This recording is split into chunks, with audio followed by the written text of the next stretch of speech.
दोस्तों हमारी Jammu and Kashmir UT के lieutenant governor Shri Manoj Sinha sir का 2.5 घंटे का एक बहुत बड़ा इंटरव्यू हुआ है दिल ललन टॉप के यूट्यूब चैनल पे। आप में से कुछ लोगों ने नहीं देखा होगा, कुछ लोगों ने देखा होगा और ऑफ कोर्स बहुत सारे लोगों ने फुल तो नहीं देखा होगा। बहुत सारे लोगों ने ये भी कोशिश की होगी कि भाई इसमें कौन सा ऐसा पार्ट है जिसमें मनोज सिन्हा सर से एग्जाम्स के हवाले से या रिक्रूटमेंट के हवाले से पूछा गया है। तो भाई बहुत बहुत कड़क और ज़बरदस्त इंफॉर्मेशन आपके लिए है। वही इंटरव्यू की पूरा एज इट इज़ वो जो बातें उसमें डिस्कस की गई हैं पूरे फैक्ट्स के साथ आज की इस वीडियो में हम कुछ डिस्कशन करेंगे।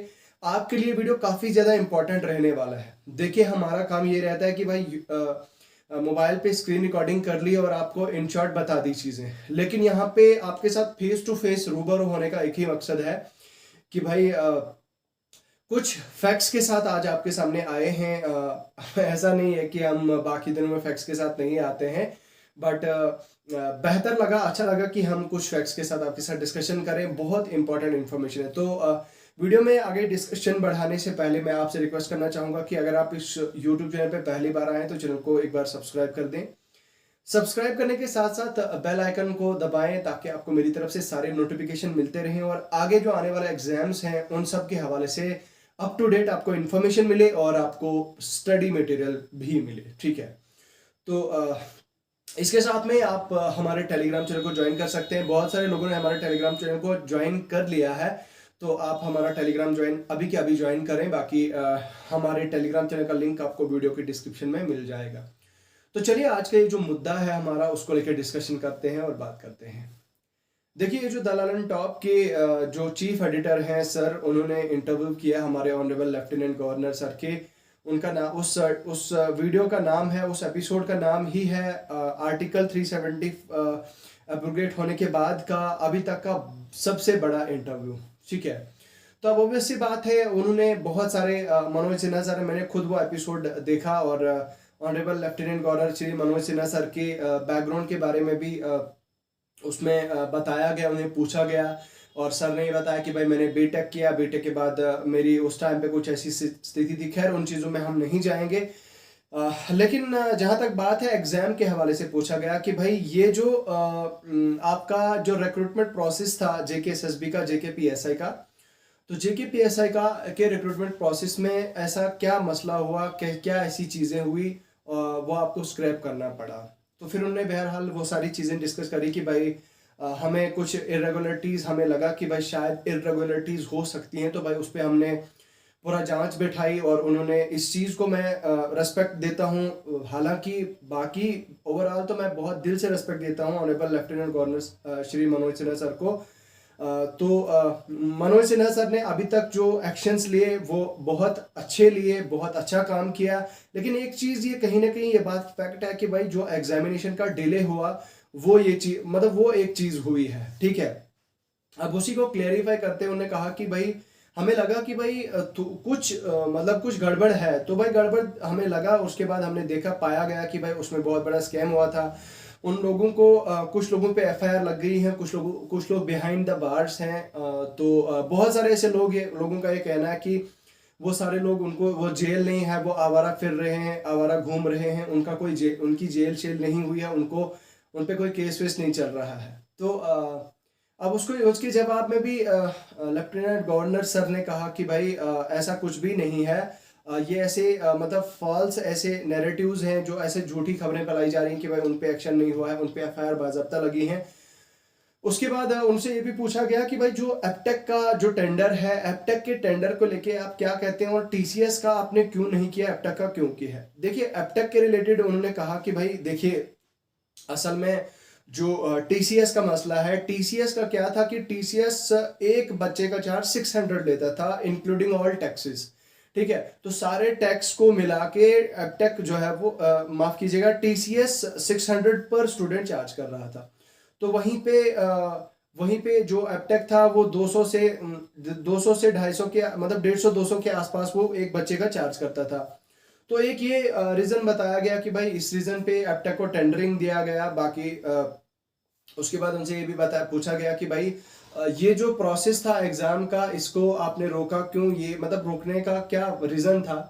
तो भाई उनने कहा कि भाई जो एप्टेक के चीफ थे, एप्टेक के चीफ के साथ उनके जो टेक्निकल टीम थी उनके साथ मीटिंग की उन्होंने बाज़ाब्ता। जब उन्होंने देखा कि जम्मू एंड कश्मीर के बाहर भी एप्टेक के कुछ केसेस सामने आए हैं, लद्दाख से भी कुछ एप्टेक के कुछ केसेस ऐसे सामने आए हैं, कुछ 2-4-5 मिनट का कुछ हैकर्स का कुछ इस तरह का उन्होंने किया है, तो भाई उसको लेके उन्होंने कहा कि भाई उस पे भी जांच हमने बिठा दी थी कि भाई उस पे देखो किस तरह का मतलब क्या है, इस वजह से हमने रोक के रखा एग्जाम्स को, ठीक है।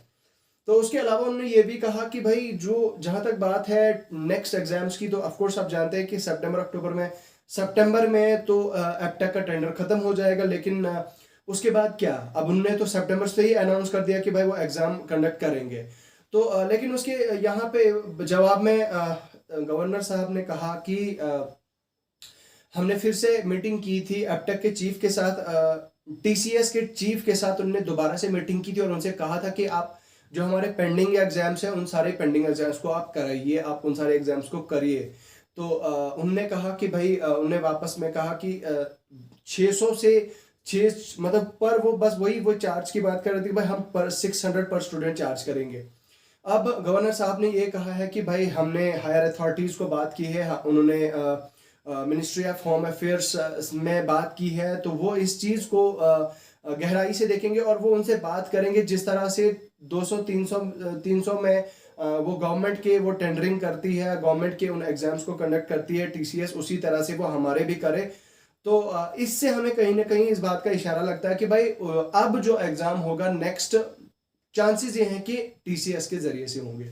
अब क्योंकि ऑटोमेटिकली एप्टेक का टेंडर तो कैंसिल हो गया। जहां तक बात है आपके जेकेपीएसआई और फाइनेंस अकाउंट असिस्टेंट की, जेई जल शक्ति की, तो उनका तो खैर मुझे लगता है कि आने वाले 2 दिन के बाद, उस पर आज 15 अगस्त था, तो 15, 16, 17 अगस्त के बाद मतलब 2 दिन में तो वो उसका केस कुछ ना कुछ तो सुनाया ही जाएगा।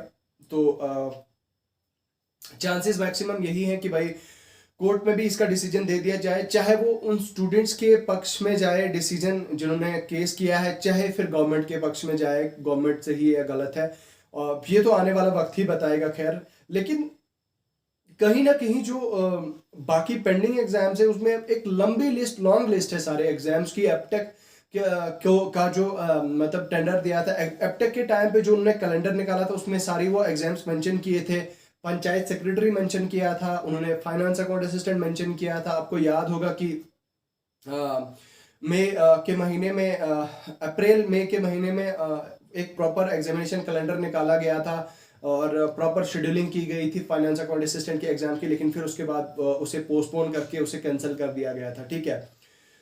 तो ये सारी चीज़ों से हमें कहीं ना कहीं ये चीज़ जो है वो क्लैरिफाई हो जाती है कि भाई गवर्नमेंट काफ़ी ज़्यादा सीरियस है एग्जाम्स को लेने में। आगे आप जेन्युइनली अगर सोचें तो आगे क्योंकि इलेक्शंस का मतलब इलेक्शंस आने वाले हैं, तो इलेक्शन में काफ़ी ज़्यादा हॉच पॉच मतलब बिजी शेड्यूल होने जा रहा है। तो उससे पहले मुझे लगता है कि आने वाले नवंबर तक दिसंबर तक जेकेएसएसबी सारे एग्जाम्स को निपटा देगी, सारे एग्जाम्स को ख़त्म कर देगी। और जहाँ तक रिक्रूटिंग एजेंसी की बात है, तो मुझे लगता है 99% चांसेस हैं कि जो आपके एग्ज़ाम होंगे वो सीबीटी ही होंगे, और उन्हें वो कंडक्ट कौन करेगा, टीसीएस कंडक्ट करेगा। तो टीसीएस ही एग्ज़ाम कंडक्ट करेगा, चांसेस मैक्सिमम यही हैं, ठीक है। और आपके एग्जाम सारे ख़त्म हो जाएंगे नवंबर के महीने तक। जहाँ तक बात है, अब मैंने परसों भी एक वीडियो डाला था, वहाँ पे कुछ बच्चों ने कुछ क्वेश्चंस वगैरह रेज किए थे। तो जहाँ तक बात है हमारे जो फॉरेस्टर है, फॉरेस्ट इंस्पेक्टर है, उसके रिलेटेड भी बहुत जल्द हमें एक सिलेबस मिल जाएगा। और उसके एग्जाम की अगर बात की जाए तो मोस्ट प्रोबेबली अभी मुझे लगता है दिसंबर तक तो ये इतने लाइंड अप एग्जाम होंगे, इतने ज़्यादा एग्जाम्स हैं वो ही ख़त्म हो जाएंगे।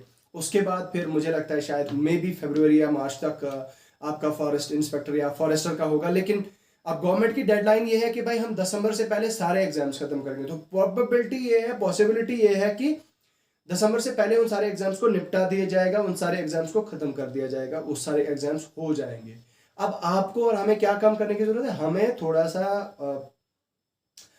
अप करने, मोरल अप करने की कोशिश करनी है, अपनी मोटिवेशन को अप करने की जरूरत है, ठीक है। बस यही है, बाकी अपनी तैयारी के साथ जोशो खरोश से शुरू हो जाएं। मैंने एक रैपिड रिवीजन का एक सीरीज स्टार्ट किया है अपने यूट्यूब चैनल पे, प्लेलिस्ट में आप देख सकते हैं। अभी तक मैंने 5 से 6 एपिसोड्स मैंने MCQS history of Jammu and Kashmir, मतलब MCQS on history of Jammu and Kashmir, उस पर मैं एंशंट पे अभी डाल रहा हूँ। मैं अभी और एपिसोड्स बना रहा हूँ एंशंट हिस्ट्री पे मैं, और ancient history of Jammu and Kashmir पे मैं और कुछ एपिसोड डालूंगा। फिर उसके बाद मेडिवल और उसके बाद मॉडर्न पे मैं आपको MCQS दूंगा। और मैं गारंटी इस चीज़ का दावा देता हूँ कि भाई वैसे MCQS और वैसी इंफॉर्मेशन आपको कहीं पे भी नहीं मिलेगी MCQS पे, जो मैं आपको PDF में प्रोवाइड करता हूँ। हर एक ऑप्शन का अलग-अलग से आपको एक्सप्लेनेशन मिलता है, और जो क्वेश्चन पूछा जाता है उस क्वेश्चन के रिलेटेड आपको पूरा एक्सप्लेन कर दिया जाता है। क्या है इसका बैकग्राउंड, इसके बारे में क्या चीज़ आपको पता होनी चाहिए एग्जाम के वाले से, वो सारी चीज़ें आपको बता दी जाती हैं। तो आप इस अपॉर्चुनिटी को मिस ना करते हुए आप मेरे टेलीग्राम चैनल को ज्वाइन करें। मेरा टेलीग्राम चैनल का मैंने लिंक आपको ऑलरेडी बताया कि वो टेलीग्राम चैनल का लिंक वीडियो की डिस्क्रिप्शन में मिल जाएगा। बाकी मेरे चैनल को भी आप ज्वाइन कर सकते हैं मेरे साथ मुझे सपोर्ट करने के लिए इसी तरह से। तो बस यही है। बाकी आपकी क्या राय है, आपको क्या लगता है? भाई इस चीज़ को तो मैं मानता हूं कि भाई लोगों का टाइम वेस्ट हुआ है, बच्चों का टाइम वेस्ट हुआ है, इसमें कोई शक नहीं है। काफ़ी ज़्यादा बच्चों का कहना भी ये भी है कि भाई नेक्स्ट ईयर हम ओवर एज होंगे। तो भाई आप फिक्र ना करें, मुझे उम्मीद है कि आपकी जॉब लग जाएगी। मेहनत करते रहिए, हार्डवर्क करते रहिए, आपकी कामयाबी कदम आपके चूमेगी और आपकी जॉब डेफिनेटली लग जाएगी।